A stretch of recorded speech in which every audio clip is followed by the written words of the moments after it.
இந்த மேஷம் ராசிக்கு ஏப்ரல் மாதத்தை பொறுத்தவரையிலும் தனிமையான பயணம், தனிமை இனிமை தருமா என்ற மாதிரி தான் இருக்கும்.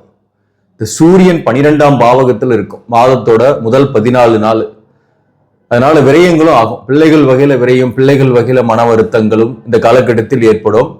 உடல் நலத்துல உங்க உடல் நலத்திலையும் கொஞ்சம் கவனம் செலுத்திக்கணும். அதாவது கண் தொடர்பான பிரச்சனைகள், பல்லு வலி, முகத்தில் வலி, இந்த மாதிரி ஏதாவது ஒரு சின்ன சின்ன பிரச்சனைகளும் வரும்.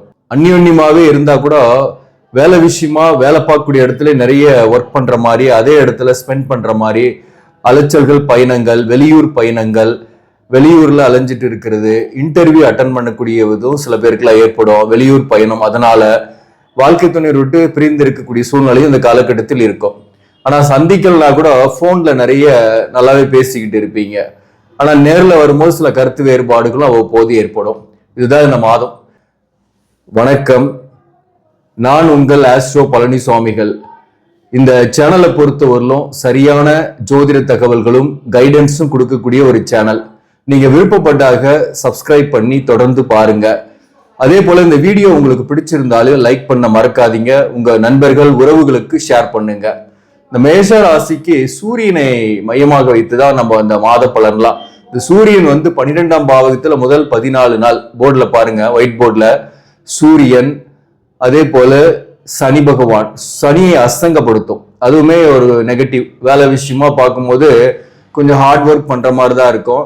டார்கெட் கம்ப்ளீட் பண்ற மாதிரி இருக்கும். சேல்ஸ் அண்ட் மார்க்கெட்டிங்ல இருக்கிறவங்க, அல்லது தனியார் பணியில் இருக்கிறவங்களும் சரி, கவர்மெண்ட் வேலையில் இருக்கிறவங்களும் சரி, அலைச்சலோடு பணிபுரியக்கூடிய சூழ்நிலைகள் இந்த காலகட்டத்தில் இருக்கும். செவ்வாயும் 12ஆம் பாவகத்தில் இருக்கு. ராசியாதிபதி 12ஆம் பாவகத்தில் இருக்கும் போது உங்களுடைய சில முயற்சிகள் தடையா இருக்கும். அல்லது நீங்க தேவையற்ற அலைச்சலோ தேவையற்ற விரயங்களையோ இந்த காலகட்டத்தில் செய்வீங்க. அப்போ ஒரு 15 நாள் நீங்க எந்த ஒரு விஷயத்திலையுமே கொஞ்சம் முடிவெடுப்பதில் தாமதம் செய்யுங்க. அல்லது இந்த 15 நாள் எந்த ஒரு பெரிய முடிவும் எடுக்காம இருக்கிறது நல்லது. அதாவது குறிப்பா வேலை மாறுறது போன்றவை எடுக்காம இருக்கிறது நல்லது. புதிய வேலை தேடக்கூடியவர்களுக்கும் அலைச்சல் பயணமா இருக்கும். ஏப்ரல் 14th இருந்து தேட ஆரம்பிங்க. அது உங்களுக்கு சாதகமாக இருக்கும். இந்த சூரியன் ஏப்ரல் 14th உச்சமாகிறார் ராசியிலேயே. சுக்கிரன் மாதம் ஃபுல்லாவே ராசியில தான் இருக்கும். ராசியில சுக்கிரன் இருந்து 7ஆம் பாவகம் தன் வீட்டையே பார்க்கறதுனால வாழ்க்கை துணைவருடன் ஒரு ஒற்றுமையா தான் இருப்பீங்க. அதாவது ஒன்னாவே இருக்கக்கூடியவர்களுக்கு சற்று பிரிந்திருந்தா கூட கருத்து வேறுபாடுன்றது பெருசா இருக்காது. வாழ்க்கை துணைவரால் ஆதாயங்களும் இந்த காலகட்டத்தில் ஏற்படும். சொல்ல போனா 2 பேருமே சேர்ந்து, வாழ்க்கை துணைவரும் நீங்களுமே சேர்ந்து பயணங்கள் செல்லக்கூடிய வாய்ப்போ, சுற்றுலா செல்றது, இந்த மாதிரியான விஷயங்களும் இந்த காலகட்டத்தில் ஏற்படும். சூரியன் ராசியில் இருக்கனால கோபம் கொஞ்சம் டென்ஷன் ஆகும். இந்த குறிப்பா வாழ்க்கை துணைவருக்கு தான் கோபம், டென்ஷன், அல்லது அவருக்கு ஹெல்த் இஷ்யூஸ் இதெல்லாமே வரும். ஸோ அந்த வகையில நீங்க நிறைய விட்டு கொடுத்து போகக்கூடிய சூழ்நிலையும் இந்த காலகட்டத்தில் இருக்கும். வாழ்க்கை துணைவருடன் ஒரு நாள் சண்டை சச்சரவு இருந்தாலும் மறுநாள் அது சமாதானத்துக்கு கொண்டு போயிருவீங்க. அதனால இந்த மாதத்தை பொறுத்தவரை குடும்ப வாழ்க்கையில ஈக்குவலா இருக்கும். ஒரு நாள் பிரச்சனைனாலும் இன்னொரு நாள் ஹாப்பியா போகும். அதனால பிரச்சனை இல்லை. ஆனாலும் இந்த ராசிக்கு 12ஆம் பாவகத்துல இந்த செவ்வாய், சனி எல்லாம் மாதத்தோட பிற்பகுதியிலுமே இருக்கும். புதனும் மாதத்தோட பிற்பகுதியில, அதாவது ஏப்ரல் 10ஆம் தேதியில இருந்து 12ஆம் பாவகத்துல நீசமாகிறாரு. உங்களுக்கு 6 மறைஞ்சு 12ஆம் பாவகத்துல இருக்கிறது நல்லதுதான். கடனை வெற்றிகரமாக தீர்க்கறதுக்கு வழி பிறக்கும். கடனை கொஞ்சமாவது கட்டக்கூடிய சூழ்நிலை இந்த காலகட்டத்தில் ஏற்படும். வேலை இல்லாதவர்களுக்கு வேலை வாய்ப்பு கிடைக்கும்.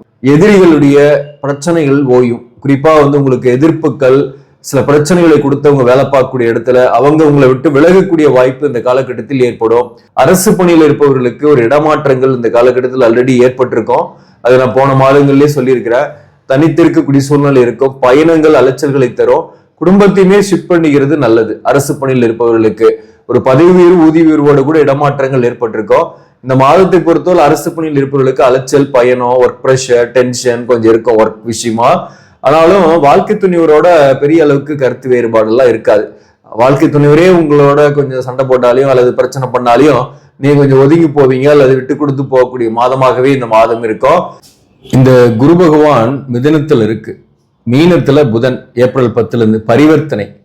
அந்த வகையில தேவையான பணம் வரும். திடீர்னு அரசியல் இருப்பவர்களுக்கு புகழும் அல்லது கட்சியில முன்னுக்கு வர்றதும் ஏற்படும். ஒர்க் பண்றவங்களுக்கு கூட ஒர்க் ப்ரெஷர், டென்ஷன் ஒரு பக்கம் இருந்தாலும் உங்களுக்கு அதற்கான ஆதாயம் என்பதும் கிடைக்கும். அதனால பிரச்சனை கிடையாது. குரு 3ஆம் பாவகத்தில் இருக்கிறது சில நண்பர்களால மன வருத்தம், அல்லது சில முயற்சி தடைகளை ஏற்படுத்தும். இருக்கிற இடத்த குரு கெடுப்பாரு, ஆனா பாக்குற இடத்த வளப்படுத்துவார். பாக்கியஸ்தானத்துக்கு குரு பார்வை இருக்கு. அதனால வாழ்க்கை ஜீவன அமைப்புகளுக்கு எந்த விதமான பெரிய பாதிப்பு வராது. எவ்வளவு கஷ்டம் வந்தாலும் உங்களுக்கு இறைவனுடைய அருள் இருக்கு. இந்த செவ்வாய் 12ஆம் பாவகத்துல சனியோட சேர்றதுனால வண்டி வாகனங்கள்ல போகும்போது கவனமாக இருங்க. அதே போல நடந்து போறீங்கன்னா கூட கொஞ்சம் கவனமா நடந்து போங்க. வலிக்கு விழுறது, மூட்டுக்கள், கால் வலி, பாதங்கள் வலி, இதெல்லாமும் இந்த காலகட்டத்தில் ஏற்படக்கூடிய வாய்ப்பு உண்டு. நரம்பு சம்பந்தமான பிரச்சனைகள், கண் வலி, பல்லுல வலி, இந்த மாதிரி வலிகள் நிறைந்த மாதமாகவும் இந்த மாதம் கொஞ்சம் இருக்கும்.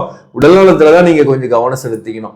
மாதத்தோட முதல் பகுதியில சில முயற்சிகள் தடையா இருந்தா கூட மாதத்தோட பிற்பகுதியில பல முயற்சிகளுக்கு விடை கிடைக்கும். ராகு 11ஆம் பாவகத்திலும் கேது 5ஆம் பாவகத்தில் இருக்கு. 5க்குரிய சூரியன் ராசிக்கு 12ஆம் பாவகத்திலையும் ராசியில இருக்கிறாரு. அந்த வகையில பிள்ளைகள் மேல பாசம், அன்பு, அவங்களும் உங்களை நேசிக்கக்கூடியவர்களாக இருந்தாலும் பிள்ளைகளுக்கு ஃபீஸ் கட்டுறது, செலவுகள் அல்லது சுப செலவுகளை கூட பிள்ளைகளுக்கு செய்யக்கூடிய சூழ்நிலை இந்த காலகட்டத்தில் ஏற்படும். சில பேருக்கு தான் பாத்தீங்கன்னா பிள்ளைகளால மன வருத்தம், பிள்ளைகளால தேவையற்ற செலவுகள் போன்றவையும் இந்த காலகட்டத்தில் ஏற்படும். அதனால பிள்ளைகளை கொஞ்சம் கண்காணிக்கிறது நல்லது. வளர்ந்த பிள்ளைகளாக இருந்தாலையும் யாரு கூட பழகுறாங்க, எந்த சோசியல் மீடியா யூஸ் பண்றாங்கன்றதை கண்காணிக்கிறது தான் இந்த காலகட்டத்தில் நல்லது. சனியோட பார்வை 2ஆம் பாவகத்துக்கு உள்ளது. அதனால வாக்குவாதங்கள் யாருக்கிட்டையும் செய்யாதீங்க. நிறைய பணம் சம்பாரிச்சா கூட பற்றாக்குறை இருக்கிற மாதிரியே இருக்கும். கடன் வாங்குற மாதிரியான சூழ்நிலைகளே இருக்கும்.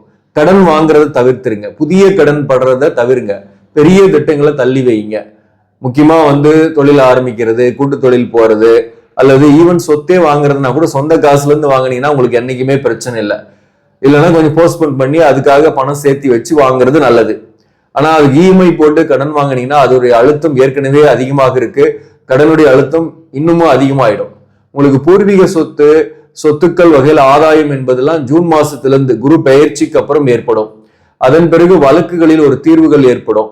அதனால உங்களுக்கு ஜூன் மாசத்திலிருந்து வேலை விஷயமாவும் சரி, சொத்துக்கள் வகையிலையும் சரி, இந்த கடனுக்கு ஒரு முடிவு கட்டக்கூடிய சூழ்நிலைகளையும் சரி, அதெல்லாமே அந்த காலகட்டத்தில் உண்டு. இந்த மாதத்தை பொறுத்தவரை முதல் 15 நாள் உங்களுக்கு தேவையற்ற விரயங்கள் தான் அதிகமாகும். கையிருப்பு கரையும். இந்த சனி 2ஆம் பாவகத்தை பாக்குறதுனால உங்களுக்கு வாக்கில் கவனம் செலுத்திக்கணும். சூரிட்டி கையெழுத்து போடக்கூடாது. கொடுக்கல் வாங்கல்ல எச்சரிக்கையாக இருக்கணும்.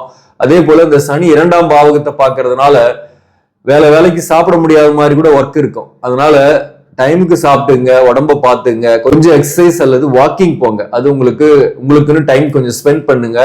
ஆரோக்கியத்துக்காக டைம் ஸ்பெண்ட் பண்ணும்போது ஆட்டோமேட்டிக்கா உடல்நலத்துக்கு நாம் செலவு பண்ணக்கூடிய பணம் குறைவாக இருக்கும். மேலும் சில உறவுகள் விஷயத்துல கொஞ்சம் கவனம் செலுத்திக்கணும். அதாவது வாழ்க்கை துணைவர் உறவுகளையும் சரி, தாயாரின் உறவுகளையும் உங்களுக்கு சில மன வருத்தங்கள் அந்த காலகட்டத்தில் வரும். தேவையற்ற வாக்குவாதங்களை அவங்க கிட்ட தவிர்த்துருங்க. இப்போ இங்க பரணி நட்சத்திரம் இருக்கும். பரணி 4 பாதங்கள் இங்க இருக்கு. இந்த பரணி நட்சத்திரத்தில் பிறந்தவர்களுக்கு இந்த சுக்கிரன் ராசிலேயே இருக்கிறதுனால வெளிப்படையா இருப்பீங்க. இந்த வெளிப்படையா இருக்கிறதுனால சில எதிர்ப்புகள், சில பிரச்சனைகள் இருந்தாலும் அவற்றை வெல்வீங்க. அதே போல சிலரால் மனம் புண்படும்படி பேசக்கூடிய சூழ்நிலை வரும். அதனால பேச்சில் கவனம் செலுத்தீங்க. எதிர்ப்பாளனுடைய நட்பு அல்லது எதிர்ப்பாளனுடைய காதல் போன்றவையும் சில பேருக்குலாம் இந்த காலகட்டத்தில் ஏற்படும். காதல் இருக்கீங்க அல்லது ஒரு உறவுல இருக்கீங்கன்னாக்க இந்த நேரத்துல ஒரு நாள் சண்டை, ஒரு நாள் சச்சரவு, ஒரு நாள் மகிழ்ச்சியாக இருக்கிறது போன்றவை ஏற்படும். மேக்சிமம் பாத்தீங்கன்னாக்க அவங்களோட நீங்க போன்லயே நிறைய கம்யூனிகேஷன் பண்ற மாதிரி தான் இருக்கும். நேர்ல பார்க்கும்போது சண்டை போடிக்குவீங்க. அந்த மாதிரி போயிட்டு இருக்கோம். பரணி நட்சத்திரத்தில் பிறந்தவர்களுக்கு, திருமணம் ஆகாதவர்களுக்கு வரன் தேர்ந்தீங்கன்னா கூட மாதத்தோட முதல் 15 நாள் உங்களுக்கு தள்ளி போயிட்டு தான் இருக்கும். முயற்சி தடைகள் இருக்கும். செவ்வாய் ராசியாதிபதி 12ஆம் பாவகத்தில் இருக்கிறதுனால சக்சஸ் ஆகுற மாதிரி பக்கம் வரும். அது வேலையாகட்டும் அல்லது திருமணத்துக்கு வரன் தேர்னாலையும் கடைசியில அது ஃபெயிலியர் ஆகும். போனவங்க, பார்த்துட்டு போனவங்க சொல்றேன்னு சொல்லிட்டு அப்புறம் சொல்லாம போவாங்க. வேலையில கூட இன்டர்வியூலாம் பக்காவா அட்டன் பண்ணிடுவீங்க. ஆஃபர் லெட்டர் வர்றதுல தாமதம் ஆயிட்டு இருக்கும். அதனால மனசு உடையாம தன்னம்பிக்கையோட முயற்சி பண்ணுங்க. கண்டிப்பா சக்சஸ் உண்டு. அதே போல பரணி நட்சத்திரத்தில் பிறந்தவங்க அரசு பணியில டெம்பரவரியா இருக்கிறவங்களுக்கு எல்லாம் ஜூன் மாசத்துக்கு பிறகு பர்மனன்ட் ஆகிறதுக்கெல்லாம் கூட வாய்ப்பு இருக்கு. அதனால மாற்றங்கள் கண்டிப்பாக உண்டு. அஸ்வினி நட்சத்திரத்தில் பிறந்தவர்களுக்கு, திருமணம் ஆகாதவர்களுக்கு வரன்கள் வர்றதுல தாமதம் அல்லது வந்தாலும் அது செட் ஆகாம போகிறது போன்றவை ஏற்படும். வேலை விஷயத்துல இந்த நேரத்துல இருக்கிற வேலையை விட்டு விலகாதீங்க. கணவன் மனைவிக்குள்ள கொஞ்சம் விட்டு கொடுத்து போகணும். வாழ்க்கை துணரே கோவப்பட்டா கூட நீங்க பெருசா கோவப்பட மாட்டீங்க. ஆனாலும் அவருடைய உடலான விஷயத்துல கவனம் செலுத்திக்கிறது, வாழ்க்கை துணரின் உறவுகளோட கருத்து வேறுபாடு இல்லாம பாத்துக்கிறதெல்லாம் உங்களுடைய திருமண வாழ்க்கையில நிம்மதியை கொடுக்கும். அதே போல அஸ்வினி நட்சத்திரத்தில் பிறந்தவர்களுக்குமே அந்த எதிர்பாலினர் உறவு அல்லது ஏற்கனவே ஒரு ரிலேஷன்ஷிப்ல இருக்கீங்கன்னாக்க அதெல்லாம் கூட இந்த காலகட்டத்துல உங்களுக்கு கொஞ்சம் சில மன வருத்தங்களையும், அதை பாத்தீங்கன்னாக்க போன்ல பேசினா நல்லாவும் இருக்கும், நேரில் பேசும்போது வருத்தங்களை ஏற்படுத்தும், மன வருத்தங்களை தரும். அந்த எதிர்பாலினர் உறவால உங்களுக்கு பண விரயம் அல்லது மன கஷ்டங்களும் இந்த காலகட்டத்தில் வரும். அதனால இந்த விஷயத்துல கொஞ்சம் எச்சரிக்கையாகவும் இருங்க. அஸ்வினி நட்சத்திரத்தில் பிறந்தவர்கள், பிள்ளைகள் மூலம் உங்களுக்கு செலவுகள், பிள்ளைகளால மன வருத்தங்கள் போன்றவையும் அஸ்வினி நட்சத்திரத்தில் பிறந்தவர்களுக்கு ஏற்படும். பணம் வர்றதை விட அதிகமாக செலவாகும். புதிய கடன் வாங்கக்கூடிய வாய்ப்பு, தொழில் ஆரம்பிக்கலாமா, கூட்டு தொழில் செய்யலாமான்ற எண்ணங்கள்லாம் இந்த காலகட்டத்தில் ஏற்படும். அதெல்லாம் கொஞ்சம் தள்ளி வைங்க. கிருத்திகை 1ஆம் பாவத்துல பிறந்தவங்களுக்கு கடனுடைய அழுத்தம் கொஞ்சம் ஏற்பட்டு நீங்கும். கடனுக்கு கொஞ்சம் ரீபேமெண்ட் பண்ற மாதிரி இருக்கும். பிள்ளைகளால மன வருத்தம், கணவன் மனைவிக்குள்ளும் சின்ன சின்ன கருத்து வேறுபாடுகள் வந்தாலும் பெரிய அளவுக்கு பாதிப்பு இருக்காது. மேலும் இந்த நேரத்துல சுறுசுறுப்பாக செயல்படுவீங்க. அரசு பணியில் இருப்பவர்களுக்கு இடமாற்றத்துடன் வேலை பார்த்துட்டு இருப்பீங்க. அலைச்சல்கள், பயணங்கள் இந்த காலகட்டத்தில் இருக்கும். இது பரணி நட்சத்திரம், அஸ்வினி நட்சத்திரம், கிருத்திகை 1ஆம் பாவத்துல பிறந்தவங்களுக்குமே குடும்பத்துல ஸ்பெண்ட் பண்ற டைமை விட வெளியில டைம் ஸ்பெண்ட் பண்ற மாதிரி இந்த மாசம் நிறையவே இருக்கும். நிறைய டிராவல் பண்ற மாதிரி இருக்கும். அதற்கே விரையும் நிறையவே ஆகும். கிருத்திகை 1ஆம் பாவத்துல பிறந்தவங்களுக்கு இந்த காலகட்டத்துல சுபகாரிய நிகழ்ச்சிகளுக்கு சில முயற்சி பண்றீங்கன்னாக்க தடைகள் இருக்கும். அதனால பொறுமையா செயல்படுறது நல்லது. இருக்கிற வேலையிலே இருக்கிறது நல்லது, மாற்றாம இருக்கிறது நல்லது. பிசினஸ் பண்ணக்கூடியவர்களுக்கு வருமானம் வந்தாலும் கூடுதல் செலவாகும். கடனுக்கு விட்டு பிசினஸ் பண்ணாதீங்க, அது நல்லது. போட்டி பொறாம சில எதிரிகள் தொல்லை இருந்தாலும் இந்த மாதத்துல வெற்றிகரமாக அவர்கள் எல்லாம் சமாளிக்க போறீங்க. கந்திஷ்டி எல்லாம் ஓயும் இந்த காலகட்டத்தில், அதெல்லாம் பாசிட்டிவ் தான். இந்த மேஷம் ராசியை பொறுத்தவரை இந்த மாதத்தை தனிமையா இருக்கிற மாதிரி ஒரு ஃபீலிங், லோன்லினஸ்ஸா இருக்கிற மாதிரியான ஒரு ஃபீலிங் தான் நிறையவே இருக்கும். அதே போல படிக்கக்கூடிய பிள்ளைகளாக இருந்தீங்கன்னா கூட கொஞ்சம் தூக்கமின்மை, படிக்கிறதுல கான்சென்ட்ரேஷன் கொஞ்சம் குறையிறது போன்றவையெல்லாம் வரும். அதனால கூடுதல் கான்சென்ட்ரேஷன் போட்டு படிக்கிற சூழ்நிலை இந்த காலகட்டத்தில் இருக்கு. கண்டிப்பா அதுக்கான வெற்றிகள், அதுக்கான நல்ல ரிசல்ட் ஜூன் மாசத்துல உங்களுக்கு நீங்க இருக்கோம். விரும்பிய கோர்ஸ் சேருவீங்க. கூடுதலா கான்சென்ட்ரேஷன் போட்டு படிங்க. இந்த மாதத்தை பொறுத்தவரை எந்தெந்த தொழில் எல்லாம் சிறப்பாக இருக்கும் அப்படின்னாக்க, குறிப்பா 10ஆம் அதிபதி அஸ்தங்கமாகிறார். அந்த வகையில வேலை பார்க்கக்கூடிய இடத்துல கொஞ்சம் ஒர்க் ப்ரெஷர், டென்ஷன்லாம் இருக்கும். அதை கொஞ்சம் பொறுத்துக்கிட்டு தான் நம்ம இந்த நேரத்துல வேலை பார்க்கக்கூடிய சூழ்நிலைகள் இருக்கும். எவ்வளவுதான் நல்லா வேலை பார்த்தீங்கன்னா கூட உங்களுக்கு மேலதிகாரிகளுடைய பாராட்டோ அல்லது சக பணியாளர்களுடைய அப்ரிசியேஷனும் இந்த நேரத்துல கிடைக்காது. உங்க வேலையை நீங்க பாட்டுன்னு செஞ்சுக்கிட்டே இருந்தீங்கன்னாக்க அதற்கான நல்ல முடிவுகள் ஒரு காலத்துல கிடைக்கும். அதாவது ஜூன் மாசத்துக்கு மேல குரு பார்க்கும் போது கிடைக்கும். இந்த மாசத்துல நீங்க பெருசா எதிர்பார்த்து மன உளைச்சல் அடைய வேண்டாம். இந்த மாதத்தை பொறுத்தவரை விவசாயம், மருத்துவம், என்ஜினியரிங் சார்ந்த துறை, எலக்ட்ரிக்கல், எலக்ட்ரானிக்ஸ், அரசு பணியில் இருப்பவர்கள், அரசியல்வாதியாக இருப்பவர்கள் மற்றும் மண்மனை, ரியல் எஸ்டேட்டு, கட்டுமானம், கட்டிடவியல் இந்த துறைகளில் இருப்பவர்கள், வாக்கால் பிழைக்கக்கூடிய தொழிலில் செய்பவர்களுக்கெல்லாம் இந்த மாதத்துல ஆஸ் யூஷுவல் இன்கம் வழக்கம் போல வருமானம் வரும். ஆனா செலவுகள் அதிகமாக இருக்கும். கையிருப்பை கொஞ்சம் கவனமா பார்த்துங்க.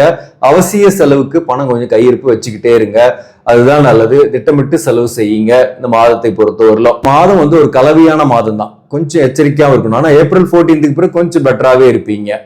நன்றி, வணக்கம்.